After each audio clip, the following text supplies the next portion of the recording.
kita masuk di poin ke-8, tidak menyesatkan dua orang yang duduk bersama kecuali dengan mereka. Ya, ini juga penting, satu adab. Ya, jika dua orang duduk berantem begini, dan kita masuk di tengah, ya, untuk menyesatkan mereka kecuali ada izinnya. Ya, terkadang juga yang bagi penuntut umum mereka lupa adab. Kalau mereka sudah terbiasa, mereka sudah akrab. Misalnya lihat kita mana dua di sini bercerita, masuk di sini, lihat di sini dulu, di sini dulu. Maksudnya kita mau dicerita, ya, tidak boleh seperti itu. Kita sebenarnya itu dulu bisa mereka, ya, jangan langsung memotong di tengah-tengah pembicaraan mereka. Tidak boleh, itu juga salah satu adab penuntut ilmu, ya. Tidak boleh menyesatkan dua orang yang duduk bersama, kecuali dari sisi mereka, kecuali yang berdua ini bersilakan di sini kau ambil masih di tengah, baru bisa. Tanpa izin mereka berdua tidak boleh, ya. Sudah jelas hadisnya di sini, la yahillu li rajulin ay yufarriqu bainas naini illa bi ya. Bismillah, ya. Artinya tidak dibolehkan bagi seseorang untuk memisahkan dua orang kecuali dengan seisi kedua, ya. Sudah jelas dalilnya, ya. Kemudian ini yang ke-8 yang masuk di poin ke-9, ya. Poin ke-9 ini, ya. Jadi poin ke-7 di 8 yang bersama, ya. Jadi kita masuk saya di poin 9, duduk di batas air majelis tersebut, ya. Ya.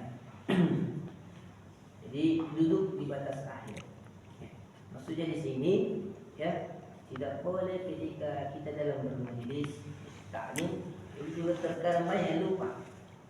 Jika dalam taklim dilihat di depan ini majelis satu sudah penuh, jangan memaksakan masuk ke depan, ya. Apalagi itu materi bagus, ustaz kondang, terkadang banyak yang lupa ada seperti itu. Kita langkah-langkai orang, apalagi ada guru-guru tak di situ. Tidak ada sekali seperti itu. Ya, terkadang banyak orang yang mau menyaksikan secara langsung ustaz bermateri, ya. Karena ustaz kondang atau ustaz yang mungkin jadi andalan kita lupa adab seperti ini.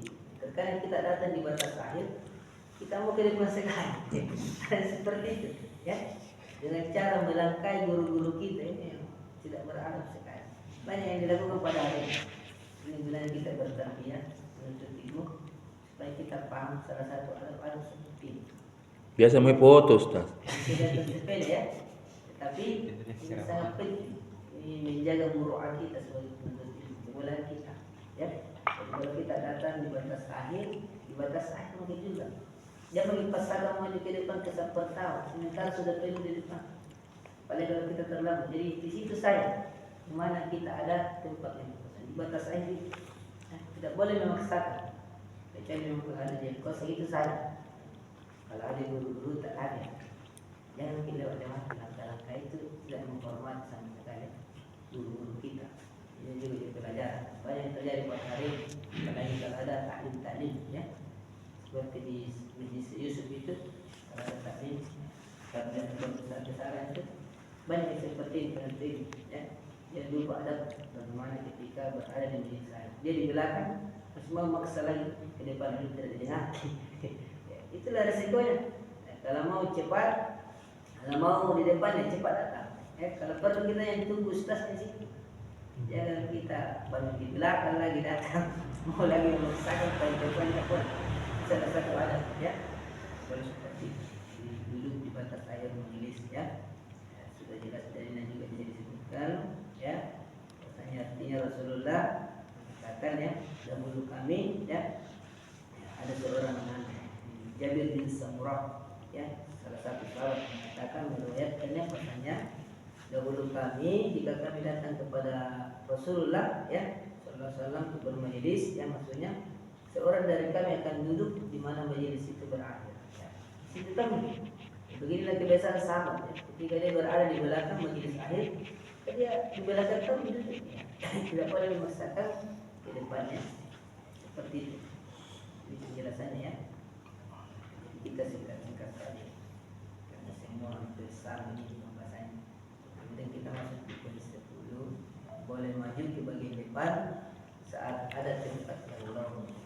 Jadi seperti yang tadi, ya, memang ada yang kosong dan mungkin diperbolehkan, misalkan dari segi situ ya, ada yang bisa orang lewat jalan untuk ke depan, maka silakan ke depan. Tapi kalau melangkai semua penduduk di situ itu tidak boleh. Ya, kalau memang ada yang lapang di depan bisa juga orang lewat ya, dengan tidak melangkai-langkai para guru kita, teman-teman kita sesama penduduk itu boleh. Ya, meskipun ada kosong di depan, tapi kita harus langkah-langkah kalau kita itu tidak boleh. Ya, itu tidak berada. Ya, jadi boleh maju, tapi ada tempat perlawanan. Memang memungkinkan untuk kita maju di depan. Tapi kalau tidak ada jangan. Ya, tapi harus dengan cara melangkai teman-teman yang lain kita boleh. Ya, itu ada. Jadi kita singkat saja di sini. Ya, jadi dan semua jelas. Kita masuk saja di poinnya. di poin 11 ini ya, kita jelaskan saja majelis terbaik dalam majelis yang paling lain. Sudah kita jelaskan mengulanginya. Sudah pernah jelaskan makanya majelis terbaik itu dalam majelis yang paling lapang. Artinya yang luas-luas ya. Seperti kita sudah jelaskan dulu lagi ya. Kita bisa jelaskan ini. Kita masuk saja di poin 12 ya. Ini juga kalah pentingnya. Ini yang kita bahas. Menjauhi cara duduk yang tidak ya.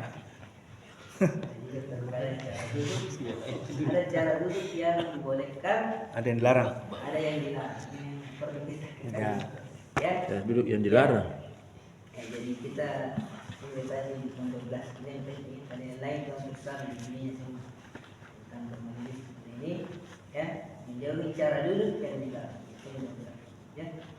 Sebelum kita mulai di cara duduk yang dilarang, ada cara duduk yang dianjurkan. Ya. Ketika ada yang dilarang, ada juga yang dianjurkan. Cara duduk yang dianjurkan yang pertama itu adalah duduk secara ikhtiras. Mana itu duduk ikhtiras? Karom. Bagaimana? Ada itu dalam kaidah sholat. Bersila. Bukan. Bukan. Dalam kaidah sholat itu dinamakan duduk ikhtiras. Duduk dasar ya. Oh, duduk begini tadi. Oh, iya tahu. Duduk ikhtiras itu seperti cara Jibril ya. Ikhtiras. Begini kalau duduk ikhtiras ya. Dan ini adalah bukan duduk main-main, tapi duduk cara Jibril alaihissalam.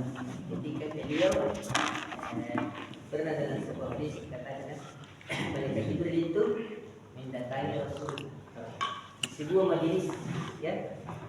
Kemudian orang ini ternyata malaikat Jibril menyamar sebagai seorang laki-laki biasa, ya. Pada waktu itu sahabat tercengang. Ini orang ini Rasulullah semua masuk di hadapannya Rasulullah ya. Rasulullah langsung masuk. Kemudian di hadapan Rasulullah langsung duduk teras ya. Duduk teras ini namanya ya. terlipat jempolnya Ustaz tadi. Bisa juga seperti ini ya. Bisa juga seperti ini ya. Itu kan tasawuf. Oh iya betul. Itu dikatakan duduk teras seperti ini. Jadi ini cara duduk oleh Jibril pertama kali yang diajarkan oleh Jibril kepada Rasul para sahabat tadi ya. Pernah didatangi oleh Jibril ya. Rasulullah didatangi oleh Jibril dalam rupa yang bentuk manusia. Kemudian beliau bertanya ya, panjang hadis bahasanya kapan itu terjadi hari kiamat ya. Apa itu Islam, apa itu iman, apa itu ihsan ya. Itu yang dipertanyakan oleh malaikat Jibril untuk mengetes ya Rasulullah SAW ya. Kemudian dijawab oleh Rasulullah semua dengan benar ya. Dan kemudian orang ini pergi, malaikat Jibril pergi. Kemudian sahabat bertanya ya, kalau langsung masuk di majelis kalau semua ke depan duduk ikhtiras baru bertanya kepada kita Rasulullah. Kemudian Rasulullah menjawab, apakah engkau tidak tahu siapa itu? Dia adalah malaikat Jibril yang datang kepada bertanya secara langsung, mengetes saya. Ya, itu sahabat heran. Kenapa ada orang ini ya tiba-tiba masuk? Ini Rasulullah langsung duduk keras, ya. Jadi yang duduk yang paling dianjurkan kalau orang bermajelis ya. Terkadang kalau lama itu ya datang itu kaki, betis kayak makanya bisa juga kalau orang-orang itu biasa tidak tahan, tidak seperti keras. Ini yang paling bagus ya, cara duduk yang paling dianjurkan adalah duduk terasi. Ada di sisi Rasulullah SAW suatu hari tiba-tiba muncullah seorang pria yang sangat putih. Ini nih ya, hadisnya sangat panjang sekali. Ini singkatannya. Seorang pria yang sangat putih pakai ini malaikat Jibril tadi kita katakan. Sangat hitam rambutnya, ya, tidak terlihat badannya jejak perjalanan. Yang bikin heran ini sahabat. Kenapa ini orang dari jauh, ya, dari perjalanan jauh? Kenapa tiba-tiba langsung rapi sekali pakainya orang ini? Seakan-akan ini orang ya, sudah pasang memang dipakai yang bagus. Seakan-akan orang ini orang yang mungkin di sini di masjid ini di tempat Rasulullah kemudian masuk di sini.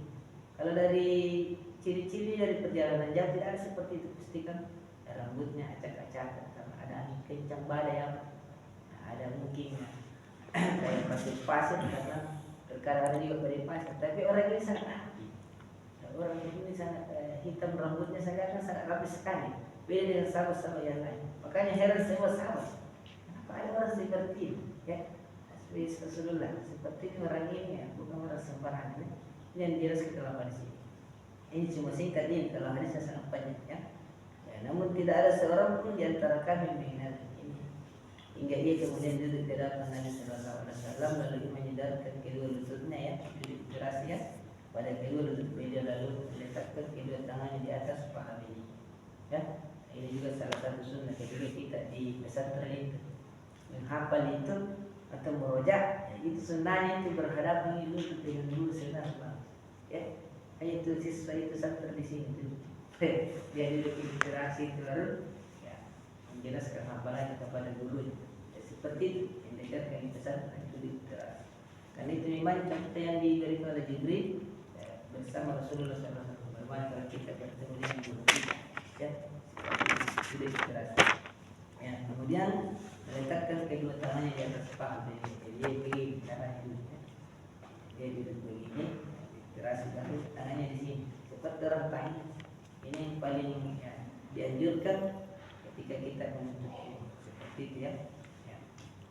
Ya, jadi hari ini menunjukkan bahwa salah satu adab seorang penuntut ilmu itu adalah dia memperbaiki cara duduk ya, yang menunjukkan kesungguhan dan perhatiannya. Ya, jadi kalau seorang penuntut ilmu itu ada di majelis ilmu seperti tarbiyah ataukah dia ada di taklim-taklim, ya, salah satu wujud kita ingin tahu mereka serius mendengarnya. Kalau dia duduk seperti itu, ya, kata ulama kita yang mengatakan seperti itu ya, menunjukkan kesungguhan dan perhatian terhadap ilmu Sulaiman yang dilakukan Jibril alaihissalam. Ya, model duduk Jibril ini bahkan disebut sebagai model duduk belajar di depan gurunya, seperti yang kita tadi seorang penuntut ilmu kalau dia bertemu dengan gurunya atau merojah hafalannya ilmunya itu seperti cara di hadapan guru-gurunya ya. Jadi ini pertama duduk keras, duduk paling diajarkan seperti itu ya. Duduk istirahat. Ada pun itu ketika ya orang bertaklim baru begini ya, terkadang kita tidak bisa itu sekali. Paling kalau ada orang tua ya dalam nilai pembahasannya terkadang begini dulu ya. Itu juga ya, dibenarkan tapi ya, itu mengandung sesuatu yang tidak baik sebenarnya. Bisa ya cuma Sekali-kali saja. Sekali-kali ya. Kalau saya Pak Ustaz Parises kan, makanya dia cepat sekali, Bang. Mungkin ada yang Oh, jadi sedang sebelum berat, dimulai ya. tarbiyah tanya memang nih. Itu Kabe. ya, saya Parises toh, jadi dia alumni. Maka- Jadi cepat sekali keram ki. Ya, itu juga seperti ada Toh, Jadi yang pertama ya, duduknya Patun yang gitu. adalah duduk di teras. Kemudian yang kedua, Tidak tuh duduk nggak yang saya Parises. duduk ini adalah duduk bersila. Ya, Keturunan. bersila ini. Ya, kalau orang Makassar bilang suleika, Memphis suleika. Ini duduk menghadapkan orang Makassar ini. Ya.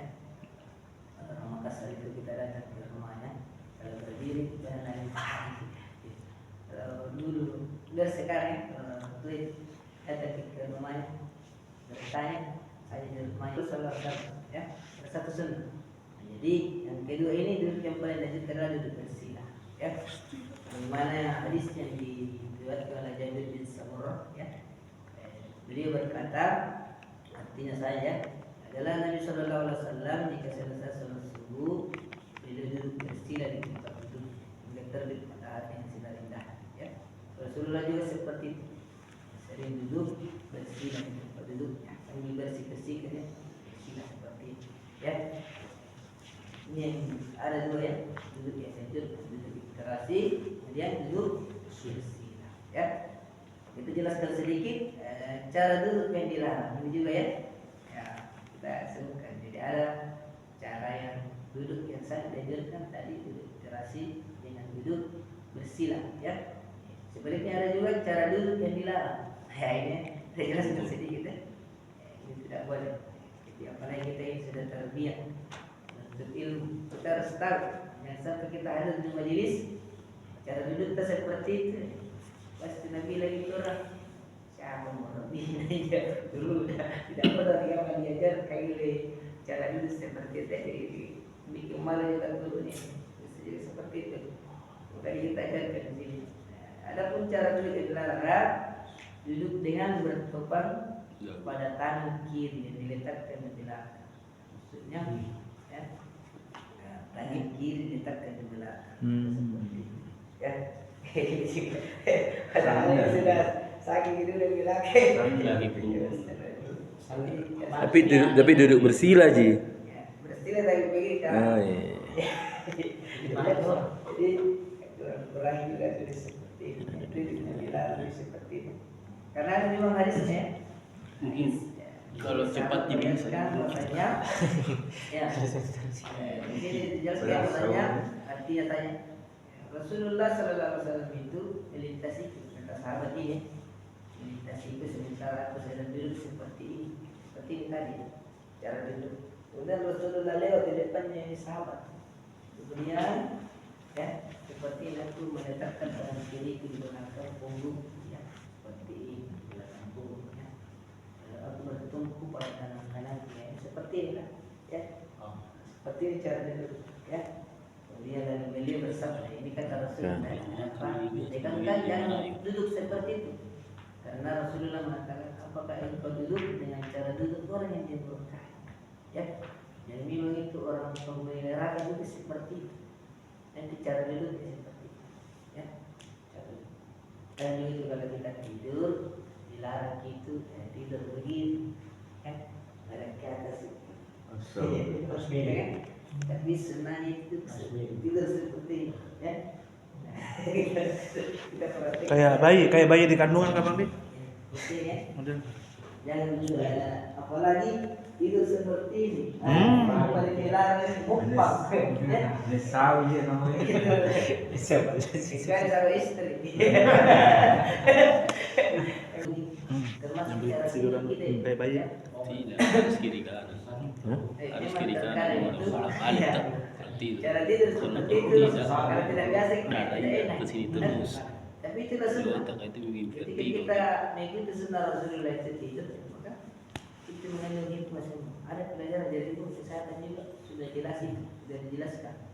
Cara tidur seperti itu ala Rasulullah akan memberikan kesehatan pada organisme dan metabolisme tubuh di dalam. Ya, kalau kita seperti itu. Jadi sunnah Rasulullah itu tidak pernah tidak baik, selalu baik ya. Jadi hindari cara duduk seperti ini ya. Itu cara duduk. Cara duduk penghuni neraka seperti itu nanti. Penghuni neraka kasih duduk seperti itu nanti ya. Ya, kalau hindari ya. Jadi itu jelaskan sedikit. Imam An-Nawawi ya, satu imam besar menyimpulkan cara-cara duduk bisa sebagai berikut ya. Boleh duduk secara bersila, boleh. Terasi juga tawarruk, ittiba, macam-macamnya banyak. Jadi pusat juga standar pada pundak belakang. Ya. Bisa juga seperti itu kata Imam An-Nawawi, menjulurkan kaki ya, ketika rangkam kata Imam An-Nawawi bisa juga sepanjang jangan lama ya, sesuai dengan ya, kalau kita sudah berikan kembali lagi seperti semua ya. Menjulurkan kaki dengan model-model duduk lainnya yang semacamnya. Ini, tapi intinya sini kata Imam An-Nawawi, selama auratnya tidak terbuka ya, dan tidak menjulurkan kakinya dalam orang lain, ini tidak boleh ya. Kata Imam An-Nawawi semua itu bisa menjulurkan kaki dengan catatan hati-hati. Apalagi kalau kita pakai sarung, ya. Terkadang kita sampai di sini dulu ya, naik di sini, hati-hati. Nah, aurat laki-laki itu, ya, Lutut. yang paling afdalnya itu di bawah lutut, ya. Kalau Imam Malik bisa begini, ya. Makanya juga sepak bola di Arab Saudi banyak juga yang seperti itu. Ya, terkadang dia tidak pakai stocking, tapi dia juga pakai celana biasa di sini. Ya. Ini itu dua pendapat antara guru dan murid Imam Syafi'i yang mengatakan di bawah lutut aurat laki-laki. Kalau Imam Malik bisa di atas lutut. Ya, tapi paling banyak pakai itu di bawah lutut. Ya, di sini banyak pakai di bawah lutut. Ya, tapi tidak mengapa juga. Ini perbedaan huruf cara pendapat. Ya. Jadi seperti itu kata Imam An-Nawawi, bisa kita menjulurkan kaki ya selama auratnya tidak terbuka, ya, jaga aurat. Apalagi kalau pakai sarung, terkadang itu tidak sadar dia kelihatan itu paha itu, ya, dan tidak menjulurkan kaki dalam orang lain. Kalau banyak tidak boleh seperti itu, tidak menghargai sekalian. Ada orang banyak kita julurkan kaki, kecuali ya tempat yang bagus julurkan sedikit, ya. Tidak apa, tidak orang banyak ke kita, tidak boleh seperti itu. Kata Imam An-Nawawi seperti itu. Kemudian kita lanjut sedikit pendapat Syekh Al-Utsaimin, baru kita tutup, ya. Ya, kata Syekh Al-Utsaimin ini artinya saya, maka semua cara duduk itu tidak ada masalah. Jadi hampir semua keseluruhan cara duduk ini kata Syekh Al-Utsaimin tidak masalah, ya. Tetapi jadi tidak mengapa seseorang duduk bersila, tidak mengapa seperti yang dijelaskan tadi, tiba ataukah ikhtiras menegakkan kedua paha, ya, atau seperti ini, ya. Tidak masalah juga kata Syekh Al-Utsaimin di sini, ya. Tapi ini juga tidak mengapa karena Nabi Sallallahu Alaihi Wasallam pernah duduk seperti itu juga, ya. Jadi apa yang kita lakukan ini perlu juga kita follow, termasuk duduk juga seperti dasar Rasulullah lakukan, ya. Jadi tidak dimakruhkan model duduk apapun kecuali, ya, disifati oleh Nabi Sallallahu Alaihi Wasallam sebagai duduk orang yang benar, ya. Intinya itu duduk yang tadi, jangan biasa duduk seperti ini, ya. Jadi salah satu duduk orang yang pembahasan, ya, ada Majelis. zikir Ustaz. Kenapa itu setiap selesai pembahasan Ustaz selalu mengatakan subhanaka wa bihamdik asyhadu an la ilaha illa anta astaghfiruka wa atubu ilaik. Kita akan jelaskan di depan. Namanya doa kafaratul majelis, ya. Ini memang disunahkan sama kita ketika kita majelis, ya. Kita harus standar something standar orang merokok. Assalamualaikum warahmatullahi wabarakatuh. Waalaikumsalam.